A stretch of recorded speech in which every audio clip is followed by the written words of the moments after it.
Buenas tardes, grado 11, ¿cómo están? Espero que estén muy bien, muchachos. Bienvenidos nuevamente a nuestra clase. En el día de hoy vamos a trabajar un filósofo, ¿cierto? Que se llama John Locke.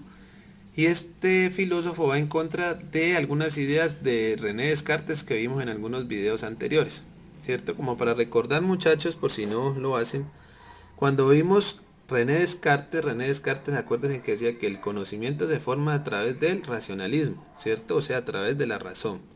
Decía que todos los conocimientos, todo lo que aprendemos se forma a través de la razón, ¿no es cierto? Y en el video anterior vimos cómo él tenía algunas ideas importantes, ¿cierto? Que él decía que la razón es el instrumento más importante para conocer, que el conocimiento nace de la razón, ¿cierto? Para Descartes, acuérdense que es el padre pues del racionalismo, decía que existían ideas innatas, o sea que venían preconcebidas en el cerebro, que uno ya las tenía, ¿cierto?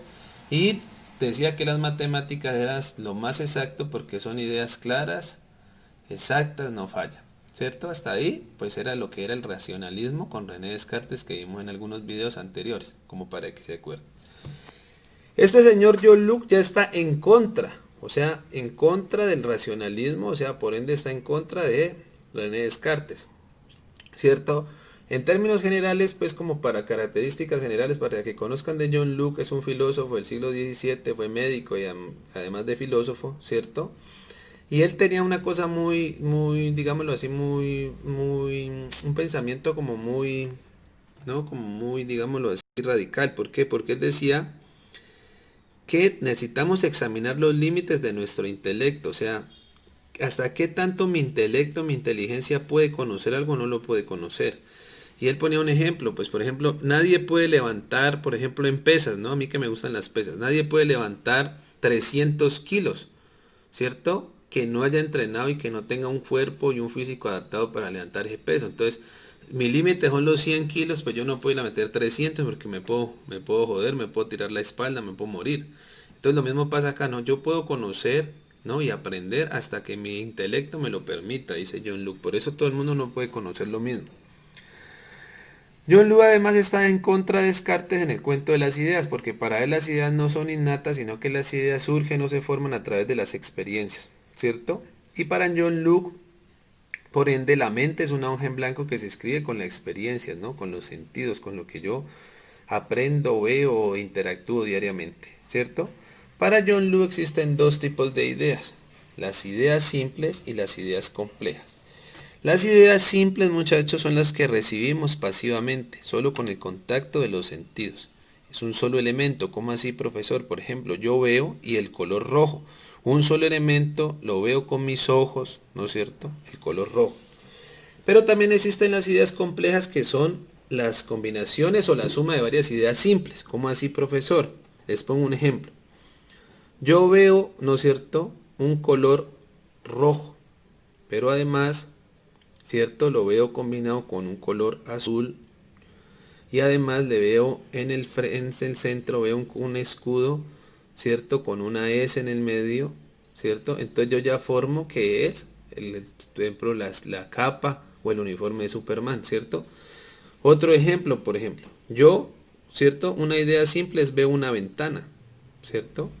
Idea simple es veo una puerta, una idea simple es que veo unas tejas, una idea simple es que veo unas paredes, son las ideas simples. Pero uno las tejas, las paredes, el tejado, uno las puertas, las ventanas y ya tengo una idea compleja de una casa, ¿me entienden? Entonces, uno, varias ideas y se forma una idea compleja, ¿no? Varias ideas simples. O sea, la unión de varios elementos, ¿cierto? En este tipo de ideas complejas es importante entender, muchachos, que existen tres tipos de ideas complejas. Y aquí espero que pongan mucha atención para que entendamos bien. Existen tres tipos de ideas, ¿cierto? Complejas. Repito, son tres tipos de ideas complejas, no simples sino complejas.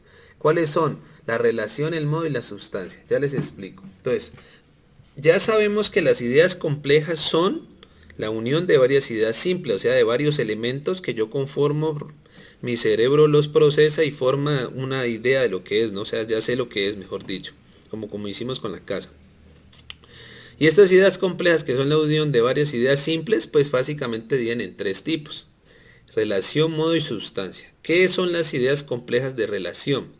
Son la confrontación entre varios elementos, como dijimos de la casa, ¿cierto?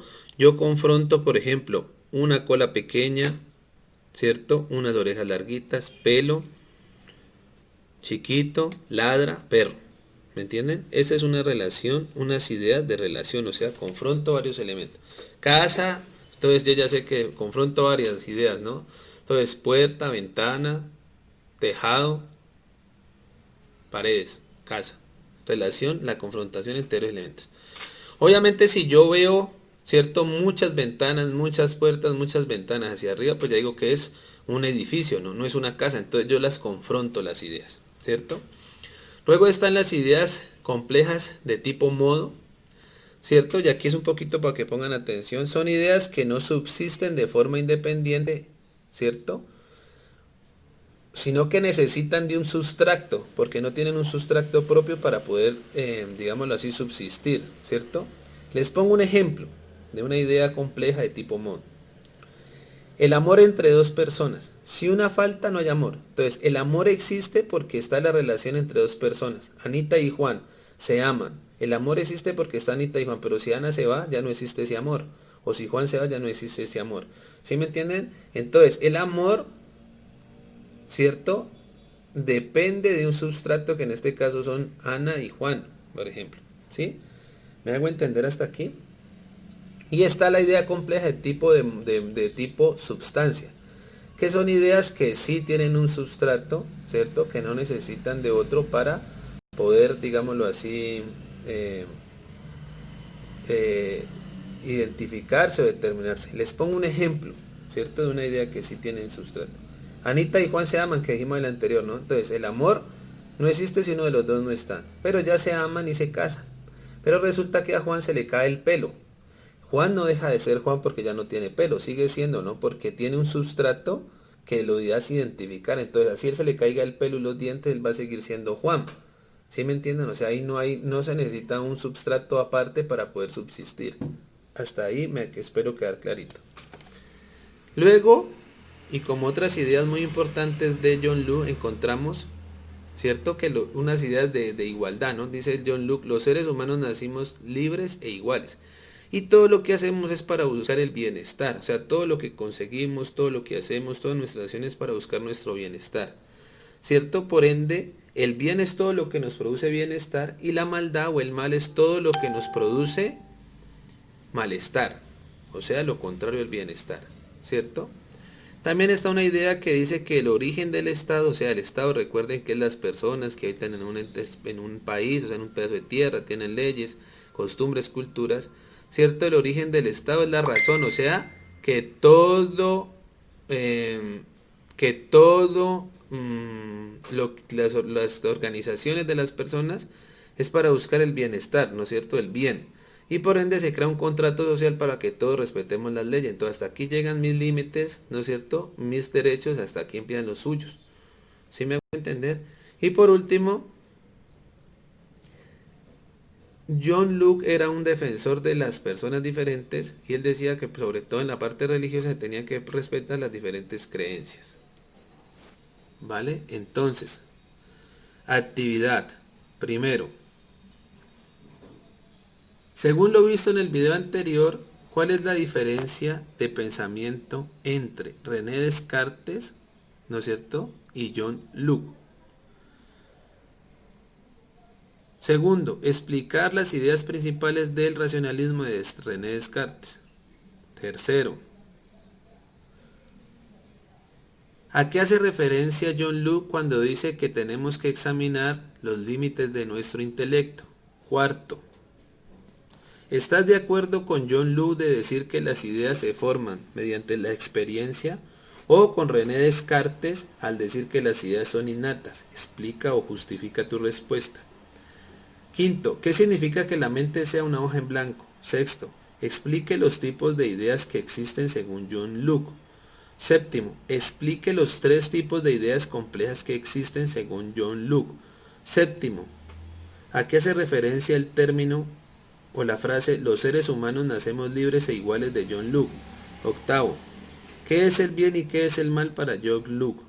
Décimo, ¿qué es un contrato social? Muchas gracias muchachos, espero verlos pronto, hasta luego.